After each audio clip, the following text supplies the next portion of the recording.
अरे शिवा, भाऊ तुम्ही अचानक काय कामात होतीस का?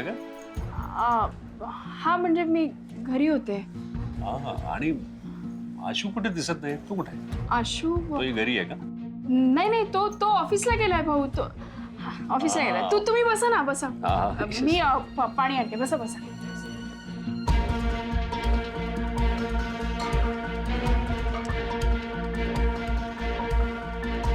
घ्या भाऊ. हा बस. हा सॉरी भाऊ, तुम्ही काळजी कराल म्हणून खोटं बोलावं लागतंय. शिवा बस ना. हा बसते. द्या. काय झालं भाऊ, तुम्ही असे अचानक घरी? सगळं ठीक आहे ना? हा म्हणजे ठीकच म्हणायचं. म्हणजे आता सगळं ठीक व्हायला थोडा वेळ लागेल ना शिवा. काय झालंय भाऊ? काय कसं बोलावं हे काही मला कळत नाहीये शिवा. पण मी डायरेक्ट विषयावरच येतो. ऐक, ठीक आहे, या फ्लॅटच्या किल्ल्यात तुझ्यासाठी आणि आशूसाठी. भाऊ हे नाही, हे बघ, म्हणजे हा फ्लॅट खरं तर आम्ही आशूसाठीच घेतला. म्हणजे इन्व्हेस्टमेंट म्हणूनच घेतला होता. आशूला माहिती आहे ते. तुम्ही दोघे जाऊन इथे राहा. काय ना, यामुळे सीताचं मन शांत होईल. कसं आहे ना, तुम्ही दोघे इथे असे राहताय हे सीताला आवडत, म्हणजे मलाही ते पटत नाहीये. म्हणून असं वाटतं की तुम्ही दोघे इथे जाऊन राहा. आणि शिवा, हे सगळं मी आशूला बोललो तर तू काही ऐकणार नाही. म्हणून मग मला असं वाटलं की हा मार्ग जास्त बरा आहे. तू बोललीस तर. मी आज सकाळीच हा विचार केला आणि आता परत आशू पण आजारी पडलाय. कदाचित हेच बरोबर आहे. शिवा, बोलशील ना आशूशी? मला माहिती आहे आशू, हे सगळं ऐकणं जरा कठीण आहे. पण काय होईल ना, सीताचं मन शांत होईल आणि आमची सगळ्यांची काळजी थोडी कमी होईल. ठीक आहे भाऊ, मी बोलून बघते आशूशी.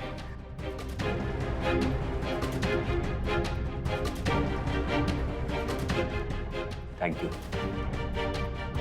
आणि हो, आशूचा वाढदिवस किती छान साजरा केला असता शिवा. छान अरेंजमेंट केली होती सगळी. I am proud of you. आणि हे बघ, मला माहिती आहे शिवा, तू कधीच कुठेही कमी पडणार नाही. भाऊ, तुमचा हाच आशीर्वाद आहे ना, तोच खूप महत्वाचा आहे माझ्यासाठी. आणि हो, काळजी घ्या एकमेकांची. भाऊ नमस्कार. अरे असो, येतो. या.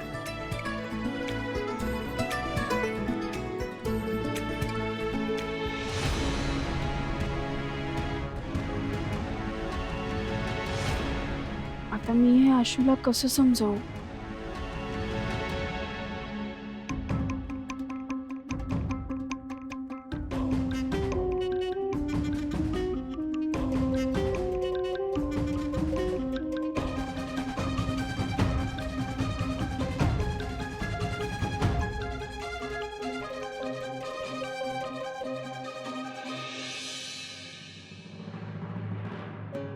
आई, मी काय म्हणते, ते रेच काढून बघता का जावई बापूंचं? अगं होय, आता आधी झोपलाय ते झोपू दे त्याला. उठला का मग काढून टाकते. हे काय, तुम्ही इथे निवांत बसलाय?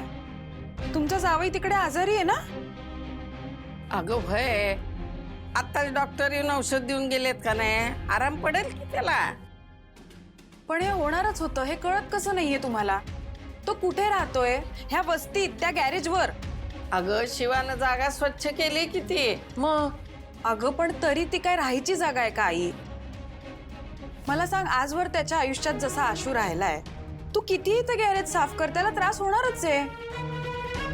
डुचके पुन्हा उगाच ताणत बसू नका असं सांगून ठेवते.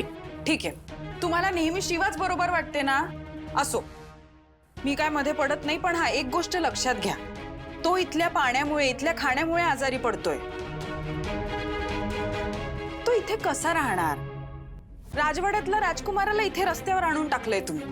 आई, मला ना दिव्याचं म्हणणं पटतंय हो. अगं हा, पण कोण ऐकणार माझं? कारण कोण बोलतंय? दिव्या. दिव्या तर नेहमी चुकीचीच असते. हे बघा, तुम्ही तुमचं बघा, मी माझं काम केलं सांगायचं. मी काळजीपोटी बोलले. हा, पण कोणाला बोलणार असाल तर माझं नाव सांगू नका. हे काय पोरगी ही? नाही हो आई, बरोबर बोलते ती. अगं काय बरोबर बोलतीये? उगाच आपलं काहीतरी.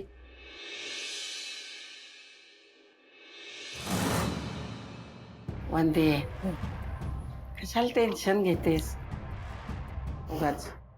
हो नाही हो आई, आत्ताच बोलायला पाहिजे. अगं बरोबर आहे, बोलायला पाहिजे, पण जरा तिला बरं वाटू दे की. हा, मग बोलूया. नाही, मी शिवानीशी बोलते. शिवानी, जरा बाहेर येतेस का? आले. काय ग, काय आलं? आणि आई, वरण भात लावलाय आशूसाठी, म्हणजे ते खाल्ल्यानंतर त्याला बरं वाटेल बघ. हा तेच. पण तुम्ही असं का बसत, काय झालं? काही नाही ग. अगं ये ना, बस, जरा बोलायचं होतं. अगं ये. काय झालं? कसं आहे ना शिवानी, जावई बापू तुझ्या स्वाभिमानासाठी ते घर सोडून इथे आले. त्या गोष्टीचा आम्हाला अभिमानच आहे का? पण असं करताना त्यांनी फक्त तुझा विचार केला, त्यांनी स्वतःचा विचार केला नाही. पुढे काय अडीअडचणी वाढवून ठेवल्यात याचाही विचार केला नाही. आणि आता तर ते इथेच राहत आहेत. म्हणजे काय म्हणायचं काय आहे तुला? म्हणजे शिवानी, कसं आहे ना, जावई बापूंनी असं वस्तीत राहणं बरोबर नाहीये ग. नाही म्हणजे मला मान्य आहे की त्यांना आयुष्यात काहीतरी करून दाखवायचंय, स्वतःच्या पायावर उभं राहायचंय, पण वस्तीत राहणं त्यांना शक्य नाहीये ग. कारण ते जर असे वस्तीत राहिले ना तर ते सारखे आजारी पडत राहतील आणि हे त्यांच्यासाठी चांगलं नाहीये. आणि शिवानी, देव ना प्रत्येकासाठी काही ना काही ठरवत असतो, म्हणजे त्यांनी ठरवून ठेवलेलं असतं. पण हे आत्ता जे घडतंय ना ते त्या सगळ्याच्या विरोधात घडतंय. नाही तुला पटो न पटो, पण आई, पटतंय मला. शिवा, अगं हो आजी, खरंच पटतंय. आज रामभाऊ त्यांच्या एका फ्लॅटची किल्ली घेऊन आले होते. मग काय म्हणलं?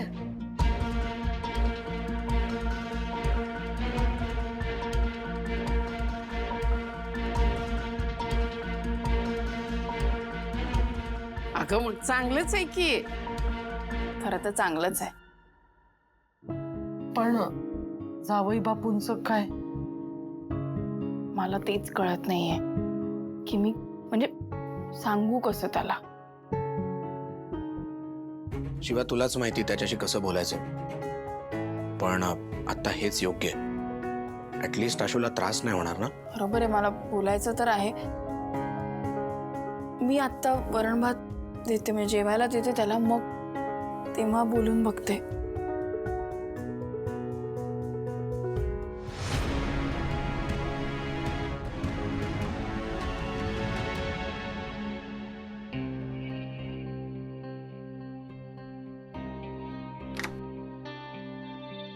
आशू, बरं वाटतंय का? थोडं बरं वाटतंय. मग गोळ्या घेतल्यात मम्मी. हा, मग चला आता जेवून घ्यायचंय. नाही नको. नाही आशू, मी काय तुझं ऐकणार नाही. गपचूप बसायचं. चल. मला खरंच नको. असं नाही चालत. हे बघ, असं करून कसं चालेल? चल ये बस. प्लीज. नाही बरं वाटणार तुला. थोडंसं खा. वरण भातच आणलाय. चल तू पण बस. हा, बसते.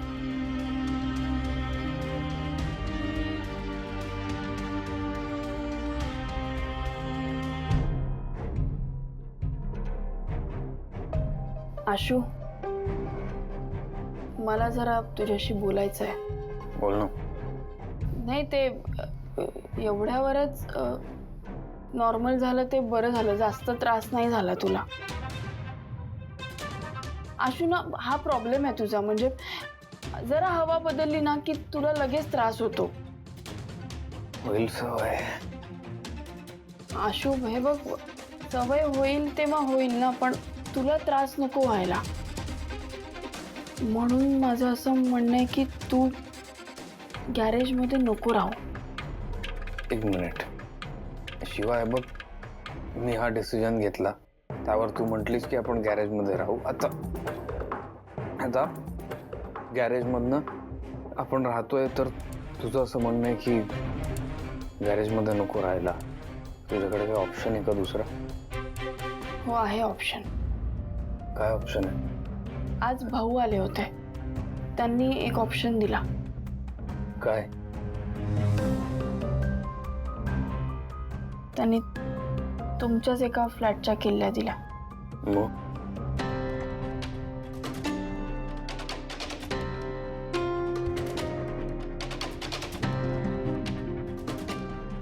किंवा तू का घेतलंस किल्ल्या त्या फ्लॅटच्या? मला नाही आवडलंय अजिबात. आशू अरे तू आजारी पडलास, इथल्या खाण्यामुळे पाण्यामुळे तुला त्रास झाला हे मलाही नाही आवडत. अगं फक्त पोट बिघडलंय माझं, तर तू किल्ल्या घेतल्यास त्यांच्याकडनं? आशू मी भाऊंशी खोटं बोलले आज. तू विचार कर, त्यांना जर हे सगळं कळलं असतं तर काय वाटलं असतं? वाईटच वाटलं असतं ना त्यांना. आणि मला आत्ता वाटतंय तसं काय? मलाही वाईटच वाटतंय. हे बघ, आपण ना त्या फ्लॅटमध्ये राहायला जाऊया, जितकं जमेल आपल्याला जेवढे पैसे लागतील तेवढ्याच गोष्टी घेऊया आणि तिथे छान राहूया ना. काय उपयोग मग ह्या सगळ्याचा? तुला काय वाटतं शिवा, मला या फ्लॅट बद्दल माहित नसेल? मी तुला अजून 4 प्रॉपर्टीज सांगतो ज्या माझ्या नावावर आहेत आणि रिकाम्या पडल्यात. मी का नाही गेलो तिथे राहायला? कारण मला एक काहीतरी पॉइंट प्रूव्ह करून दाखवायचं, बरोबर? मी इथेही राहायला नकार दिला तुझ्या घरी. आशू तेही आपलेच आहेत ना, आणि ते आपल्यासाठीच गोष्टी करतायत. सीताईंची काळजी बरोबर आहे, आपल्या मुलासाठी का नाही तिला वाटणार काही? हे बघ, आपण समजून घेऊन वागूया ना. शिवाय बघ, हा निर्णय मी घेतलाय आणि त्यावर मी ठाम आहे. बस मला या विषयावर पुढे अजून बोलायचं नाही आणि मी अजून इथनं कुठेही जाणार नाही. ठीक आहे, तू चिडू नको, तू शांतपणे जेव. मी चिडलो नाही. आपण उद्या बोलू. हां, आराम कर.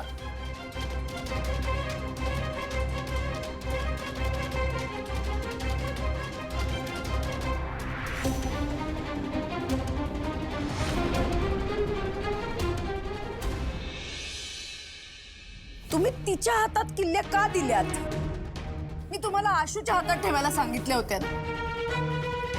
आता आशू नक्की नकार देणार. सीता, इतक्या ठामपणे कसं काय सांगू शकतेस तू? मी सांगू शकते, कारण आशू जे वागतोय ना ते तिच्यामुळेच आहे. तिच्यामुळेच त्याने घर सोडलं. दिलेल्या गाडीला सुद्धा नकार तिच्यामुळेच दिला त्याने. आणि आता घराच्या बाबतीत पण हेच होणार. ती त्याला नक्की नकार द्यायला लावणार, मला माहितीये. तिला आशूला बहुतेक वस्तीतच ठेवून घ्यायचंय. असं नाहीये सीता, शिवाचं आशूवर प्रेम आहे आणि असं असताना त्याची ही अवस्था बघून तिला असं वाटेल का की त्यांनी तिथेच राहावं म्हणून? तिला पटलं म्हणून तिने किल्ल्या घेतल्या. काही नाही, चांगुलपणाची नाटकं आहेत नुसती. ताई, पण शिवा आशूचं वाईट चिंतणार आहे का? हो ना वहिनी, म्हणजे तसं काही कारण. ती जर त्याचं चांगलं चिंतत असती ना तर तिने त्याला हे घर सोडायला दिलं नसतं. मुळात तिने त्याच्याशी लग्नच केलं नसतं. ती अशी त्याच्या आयुष्यात परत आली नसती. काही नाही, त्या शिवाला मी चांगलं ओळखलंय आता. आशू काही आता तयार होणार नाही घरासाठी, मला माहिती.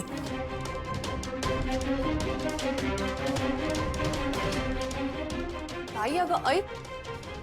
ताई, काय आहे हिचं या? हे कधी खुश होणार आहे? आशू शिवाय एकत्र नाहीच झालं सुरू. कधी संपणार आहे हे सगळं? भाऊ, संपेल हे, खरंच संपेल. कारण वहिनी आणि शिवा दोघींना पण आशूचं चांगलं झालेलं पाहायचंय ना. तुम्ही बघा, नक्कीच कधी ना कधी त्या एकत्र येतील. भाऊ,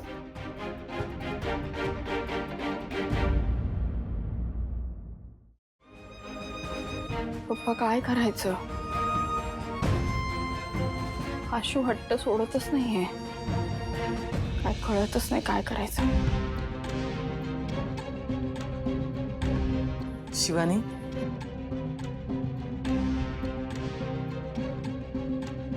बोललीस जावई बापूंची?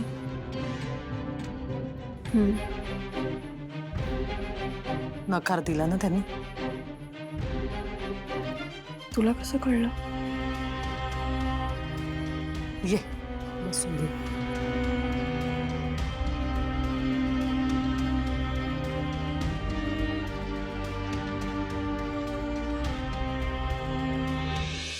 शिवानी, आत्ता जावई बापू नेमकं कसा विचार करतायत, काय विचार करतायत ना, हे कळतंय मला. कसं आहे ना, प्रत्येक पुरुषाचा एक स्वभाव असतो. त्याला असं वाटत असतं एखादी गोष्ट आपण ठरवली ना की मग ती करायलाच हवी. मग काही झालं तरी चालेल. या गोष्टीत स्वाभिमान असतो, पण थोडासा गर्व सुद्धा असतो. तुझ्या पप्पांचंच उदाहरण घे ना. तुझे पप्पा स्वभावाने खूप चांगले होते ग. त्यांनी खूप चांगल्या गोष्टी केल्या, पण ना याच स्वभावामुळे त्यांनी काही निर्णय असे घेतले ना ज्यामुळे त्यांचं स्वतःचं सुद्धा नुकसान झालं. म्हणजे हा स्वभाव ना कधी कधी दुधारी तलवारी सारखा असतो. कधी फायदा होतो तर कधी कधी नुकसान सुद्धा होतं. आत्ता ना जावई बापू स्वतःच्या पायावर उभं राहायचा प्रयत्न करतायत आणि तू त्यांची साथ सोडता कामा नये. मी काय करू आई? तू तुझा मूळ स्वभाव सोडू नकोस. कसं आहे ना शिवानी, तुझं लग्न जावई बापूंशी जरी झालेलं असलं ना तरी तुझं नातं संपूर्ण देसाई कुटुंबाशी जोडलं गेलं. म्हणजे फक्त जावई बापूंची नाही तर त्यांच्या कुटुंबाची जबाबदारी सुद्धा तुझी आहे. जावई बापूंनी त्यांचं घर सोडलं असेल, पण तुला ती माणसं जोडून ठेवायची. त्यांची जबाबदारी तुला घ्यायची शिवानी. आई मी बोलते आशूशी, सगळं सॉल्व्ह करण्याचा प्रयत्न करते. शिवानी, नको काळजी करूस का, सगळं ठीक होईल बघ.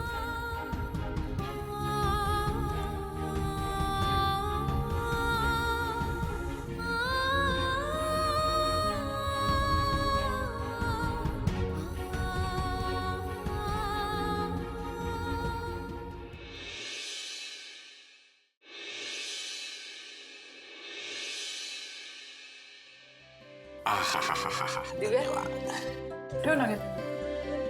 जावई बापू, हा चहा. नको, मला नको, मला उठ नाही अजून. पण आता नक्की बरं वाटतंय ना जावई बापू? बरं वाटतंय आता, आणि वाटेल थोडा आराम करायला सांगितलंय त्यांनी. याला बरं वाटतंय म्हणजे हा काही इथून आता जात नाही. हा, मग आता आरामच करायचा, बाहेर कुठेही जायचं नाही. हा, आणि शिवानी ही तुझी जबाबदारी आहे. हो हो. ऍक्च्युली मला जावं लागणार आहे. अरे आता तुझ्या आरामाची जबाबदारी माझ्यावर दिली ना, हा, मग जबाबदारी माझ्यावर दिली म्हणजे मी आराम करायचा असं नाही, आराम तुला करावा लागणार आहे. ते मला माहिती आहे, पण मला नाही करता येणार आराम. मला जायला लागेल ऑफिसला. आशू, एक दिवस सुट्टी घेतल्याने काही होत नाही. अगं शिवा, आता जॉईन केलंय मी, असं नाही करतायत. हो माहिती आहे, पण मी तुझ्या ऑफिसमध्ये फोन केला होता. त्यांना म्हटलं तुला बरं नाहीये तर एक दिवस सुट्टी चालणार आहे. बघा, शिवानीवर जबाबदारी द्यायच्या आधीच तिने जबाबदाऱ्या पार पाडल्या सुद्धा. आता तुम्ही कुठेही जायचं नाहीये, घरीच आराम करायचा आहे. नाही जात.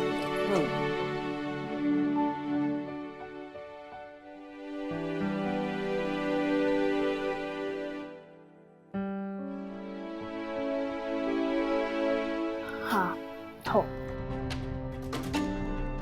काकू, तुम्ही जर किल्ल्यांबद्दल बोलत असाल शिवाशी तर माझा अजूनही नकार आहे. अहो, पण ते तुमच्या चांगल्यासाठीच आहे ना. शिवा ठेवते चल. अरे हे जे काही सगळं प्रकरण आहे त्याचा एकदा सोक्ष लावला पाहिजे.